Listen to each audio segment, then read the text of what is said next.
Hello, my name is Samantha Back. This is Marketing 3301, Winter 2014. This is the class project, and my topic is Amazon Fire HD Kids Edition. Next is our product overview. For the product name, it is, as stated, Amazon Fire HD Kids Edition. The product description is a children's tablet with a 6-inch or 7-inch screen choice. Some standard details that come with both options is 8 gigabytes of storage. However, only 4.5 is available to the user. The remaining portion is used for software and other items that come standard with the tablet that are other components that is used to run it. It has a battery life of up to about 8 hours. That includes watching movies, playing games, reading books. Usually if the battery is dead, it takes about 6 hours to come up to a full charge. The tablet dimensions for a 6-inch option with the kid-proof case is 7.6 inches wide by 5.0 inches tall by 1.1 inches deep, and it weighs about 12.6 ounces. 7-inch tablet dimensions with kid-proof case is size of 8.4 inches wide by 6.0 inches high by 1.1 inches deep, and weighs a little bit more at about 15 ounces. There's not a big difference between the two. They both run on the same system. It's just a matter of if you want a bigger screen for your kids. Next, we move on to some needs that are fulfilled with. Some of the needs that are fulfilled with the purchase of the tablet are the use of Amazon Free Time Unlimited. There is no cost for the first year, and it comes standard on all tablets. After the first year, there is a small fee to retain the service. Within Amazon Free Time Unlimited, there is over 5,000 kid-friendly books and movies, shows, apps, and games. Some of the media is included in PBS, Nickelodeon, Disney-themed characters that usually fall between the ages of 3 and 9, which is what the tablet is geared towards. Within this age parameter of 3 to 9, there are smaller groupings of activities for certain age groups. For example, you have toddler games for three-year-olds. You might have some preschool stuff to get kids ready for kindergarten, but you're not going to have the same items that are available for 9-year-olds because that won't keep their attention. And same thing with giving a 3-year-old, 9-year-old items, they're not going to be able to retain that information. So it's kind of nice to be able to narrow down the options that the kids have to use. Now, when a tablet is received, the adult will go in and create different profiles, whether it be for one child or if 3 different children are using this item. Each child can have their own profile. The adult also has their profile that they set up, which will give them access to Wi-Fi and some other items that aren't available to these kids, which touches a little bit on the parental controls, but we'll go more in depth in that later. When you are in the adult profile, you do have access to Wi-Fi and to Bluetooth. That you have to be in this adult profile to be able to even turn on Wi-Fi. So if you're sharing it with your children and you want to be able to browse the internet or download new content or look at Facebook, you can, but your kids do not have access to this, which gives it some security.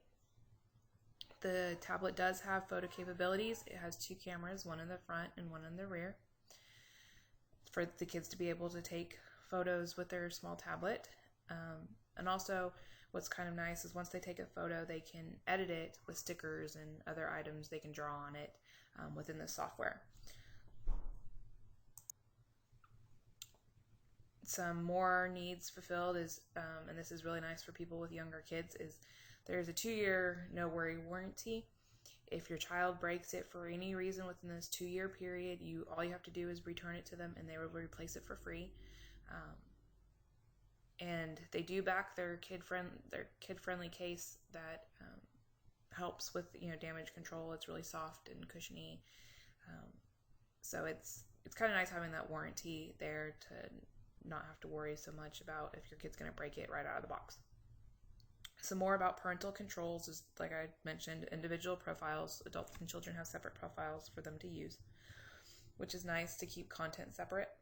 that you can also make screen time limitations, so your child cannot be on the tablet all day. You can limit to how much time they are able to use it for.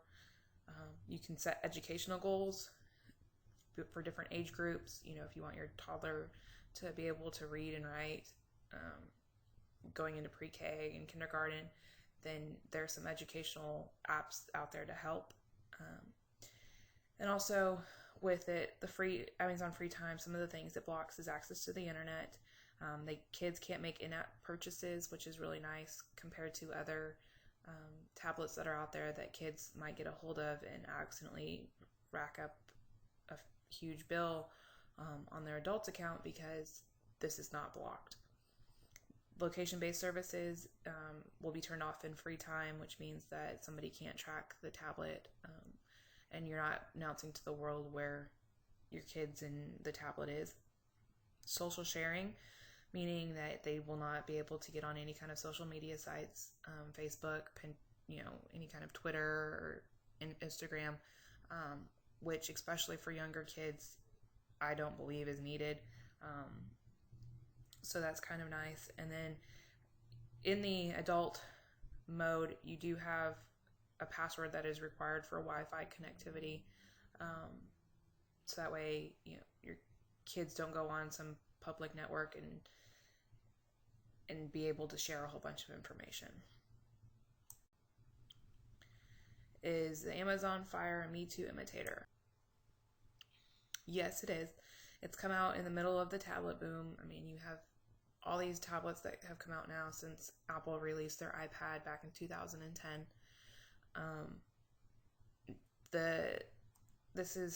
There's a beginning of a new era for tablets, as far as a little bit more of a new market for the kids tablets within the whole tablet realm.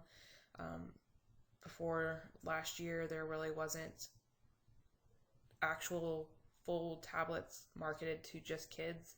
They're marketed to families that they could all use, but this is more geared towards kids now. It has more parental controls, more safety features on it than if being marketed in Apple Mini or something like that. It's essentially the standard Amazon Fire tablet with modifications. So it was already out there. It just has come with the kid-friendly case and additional subscription services. It was announced in September 2014 that Amazon was coming out with this kid edition, but wasn't started to ship. You can only put pre-orders in until October 2014. So it is a relatively new product.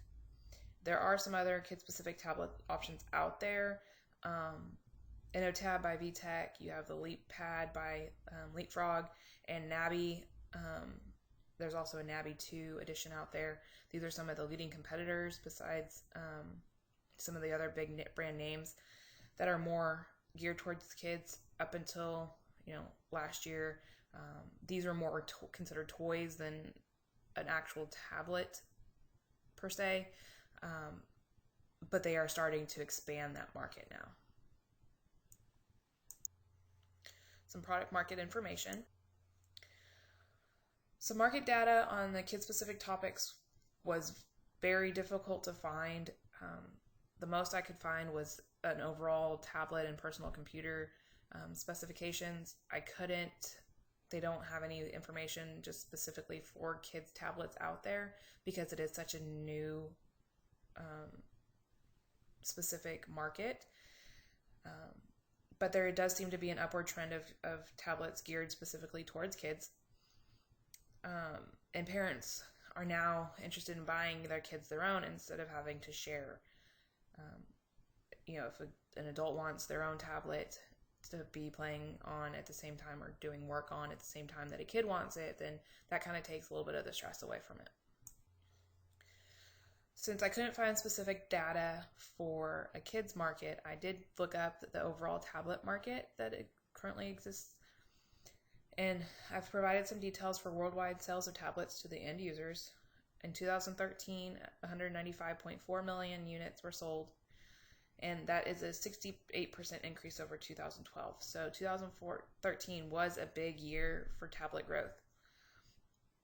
I have provided a table by the different operating systems, and then their growth over the 2012 sales. Android has now grown to a tremendous amount. It is now taken over the Apple operating system as far as how many users are out there.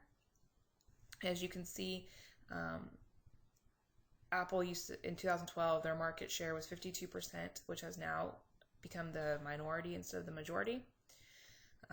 They actually had a decrease between 2012 and 2013, giving way to the Android. And then some others are Microsoft and other small ones that don't make up very much market share. Some kid-specific competitors here are the VTech, which has the InnoTab 3 and the InnoTab Max. The LeapPad, which has LeapPad 3 and LeapPad Ultra. The Nabi, which has the Nabi Junior, Nabi 2, Nabi Dream Tab, and the Samsung Galaxy Tab Kids Edition. I would say probably the closest competitor to the Amazon Fire would be the Galaxy Tab. I know a lot of parents also like the Nabi, but LeapPad and VTech have just recently come into a more of a tablet competitor as versus like a toy tablet.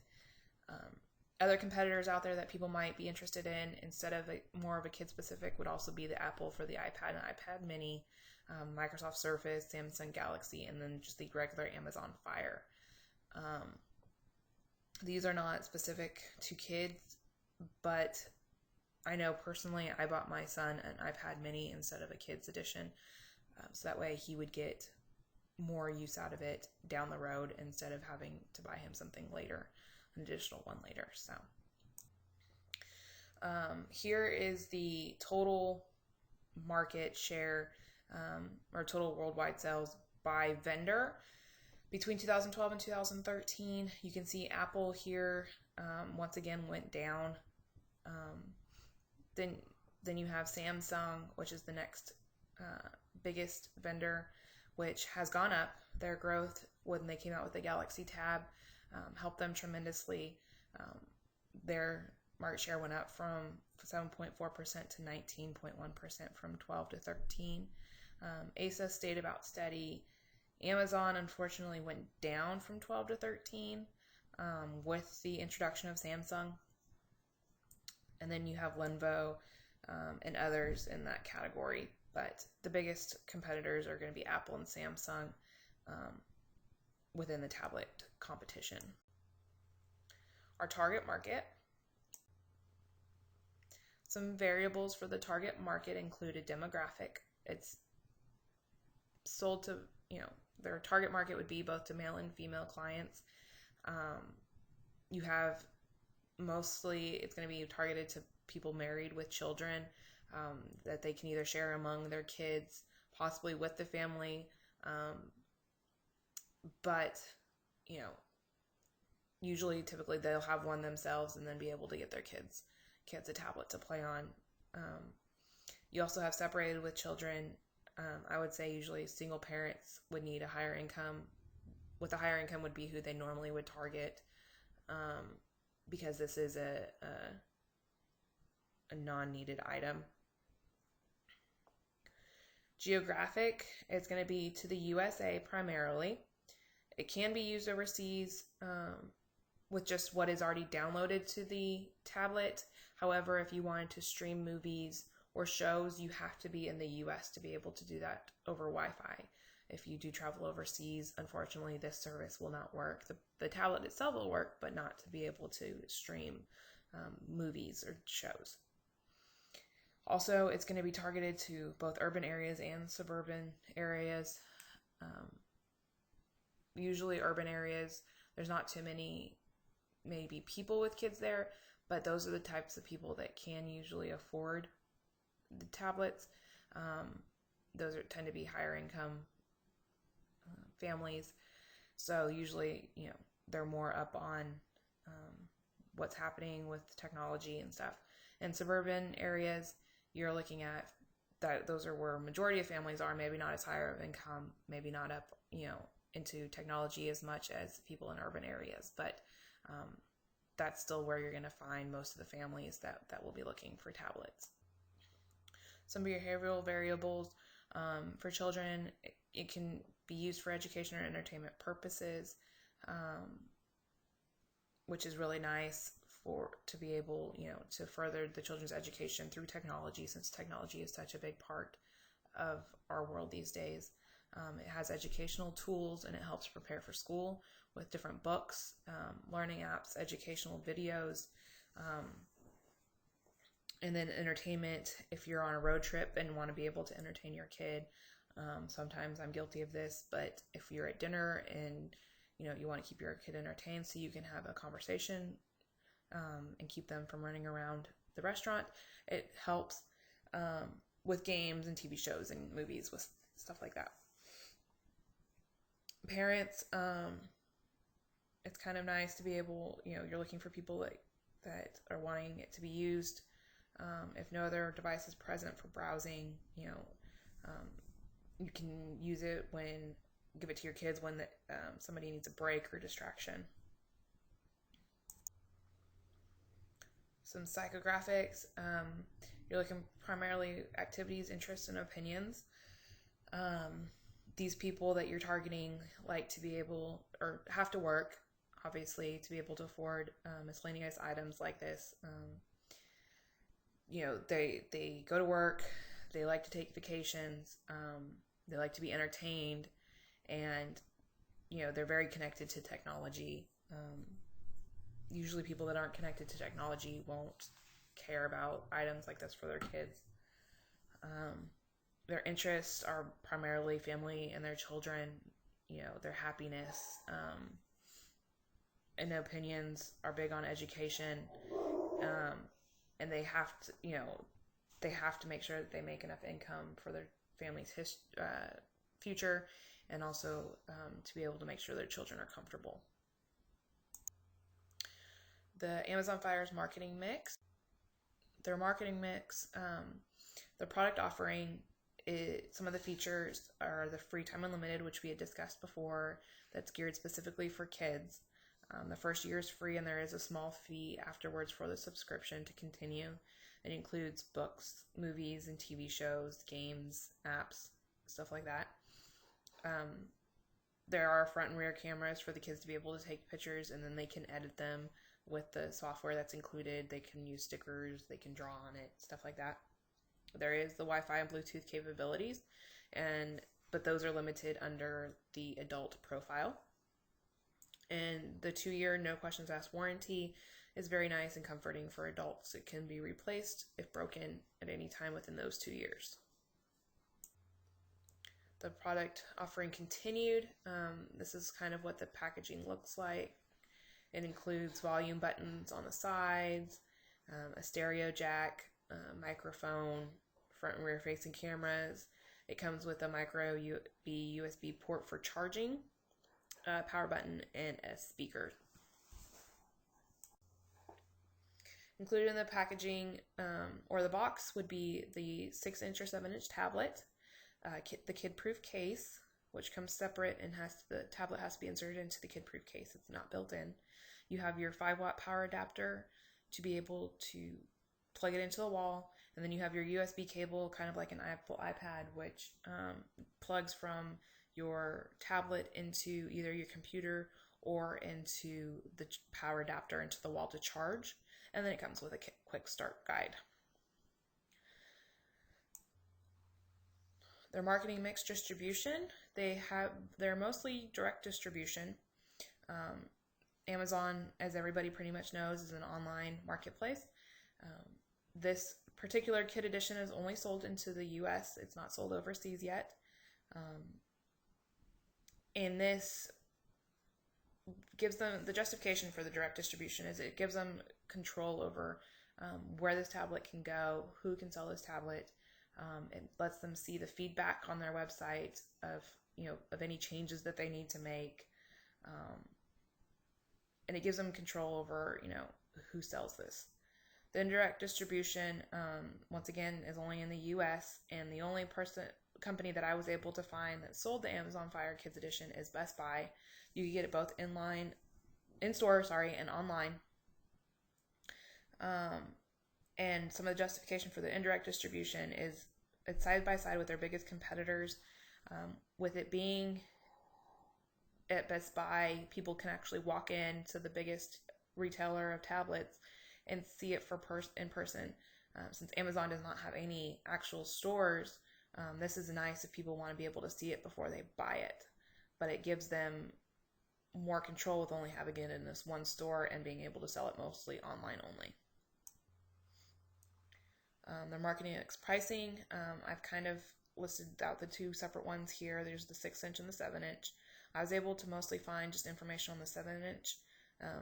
I wasn't able to find anything but the sale price for the 6-inch tablet. They didn't have a teardown of the bill of material cost, so I was not able to figure out the markup for the 6-inch tablet. But for the 7-inch tablet, you have the pricing per unit of $189 for the sale price. The estimated bill of material cost is about $174, so they're able to mark it up about 8%.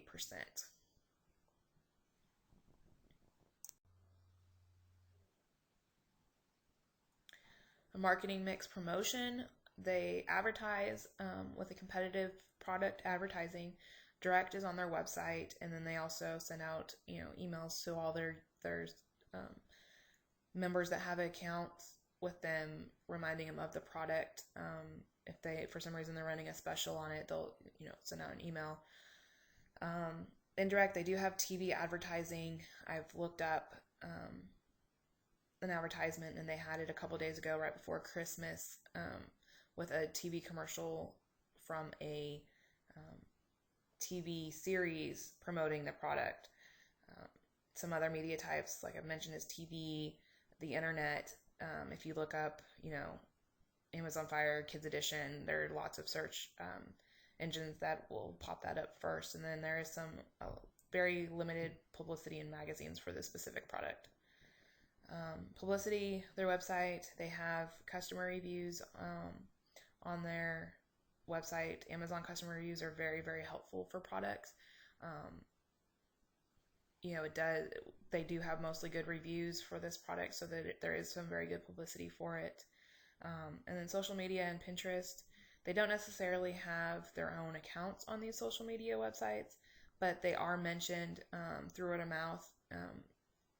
And people do, Pinterest is very big for families, and so being able to find it on Pinterest does give them some good publicity. And then product positioning. On this, I took the Amazon Fire Kids Edition versus the Samsung Galaxy Tab Kids Edition. I found that was the closest competitor for the Amazon Fire HD. Some of the positioning is ours is available in a 6-inch or 7-inch screen size, which gives some option. It does come free with a year subscription to the Free Time Unlimited. And there is the big thing is there is a 2-year guarantee that they will replace it if broken within the first 2 years. Amazon lists their Kids Edition tablet as the best in class for parental controls, which is a big thing for kids for adults and parents with little kids. Parental controls are a very big topic right now. And then the Samsung Galaxy Tab Kids Edition only comes with a 7-inch screen. One of the highlights that they have is the expandable memory. While it only comes with an 8 gigabyte drive, hard drive like the Amazon Fire, you can expand that up to 32 gigabytes with an extra SD card because it does have a slot for that. The Galaxy Tab does include Google Play, which gives it more apps and possibilities than with the Amazon Fire, because the Amazon Fire has its own Amazon App Store, where Google Play rivals iTunes for the amount of apps and movies and stuff. And then you have the tablet for the entire family with the Galaxy Tab. It does give a little bit more flexibility if you are in an adult mode for use of the internet and social media. And it goes in the standard mode to a regular Android operating system. And then here are my sources utilized. I have 2 pages worth of them. I did find a lot of information. Sometimes it was helpful, sometimes it wasn't. Sometimes it was hard to find some information, but here's my